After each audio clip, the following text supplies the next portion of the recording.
এই সাকিব খান বেল নেই ভাই। কোন জিনিসটা ভালো লাগছে তবে? আমি শাহজাহান ইসলাম নূর, বাংলাদেশি মুসলমান, এটাই বেস্ট, এটাই ঠিক আছে।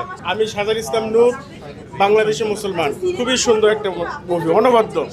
অনেক ভালো। নিশোর অভিনয় সবসময় ভালো লাগে, খুবই সুন্দর হয়েছে। বাংলাদেশে এমন একটি কনসেপ্ট, এটা খুব ভালো লেগেছে। আমি এখন পর্যন্ত মানে দেখলাম মানে নিশু ভাই অভিনয় এবং রনি ভাই ডিরেকশন, মানে আমার কাছে খুব খুব খুব ভালো লাগছে। হ্যাঁ, কেমন লেগেছে? ভালো ছিল, কেমন ছিল? ভালো ছিল। সার্ভাইভার কেমন লাগলো ভাইয়া? কেমন লাগছে? কেমন লেগেছে? কেমন লেগেছে?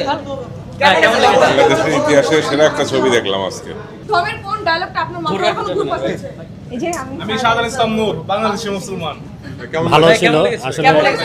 ওটিটি এবং নাটক দুইটা প্ল্যাটফর্ম থেকে আফরান নিশো যখন চলচ্চিত্র চলে আসে, সে কিন্তু তার নিজের জাত চিনিয়ে দিয়েছে। সুরঙ্গ দিয়ে কিন্তু আমরা বুঝতে পেরেছি তার অভিনয় শৈলীটা কেমন ছিল। আজকে তিনি আবারও প্রমাণ করলেন ভালো অভিনয়। Thank you. কেমন লাগলো বেসিক্যালি? ভাই লাগছে, অবশ্যই খুব ভালো লাগছে। কিন্তু নিছো যে বছর একটা মুভি করে, একটা মুভিতে একদম পুরা সারা বছর কামে দিতে পারে, এই সাকিব খান বেল নেই ভাই। কোন জিনিসটা ভালো লাগছে তবে? আমি শাহজাহান ইসলাম নূর, বাংলাদেশি মুসলমান, এটাই বেস্ট, এটাই ঠিক আছে। আলহামদুলিল্লাহ, অনেক ভালো ছবি। কেমন লেগেছে? খুবই ভালো ছবি। বাংলা সিনেমায় অনেক দিন পর সুন্দর একটা মুভি দেখলাম।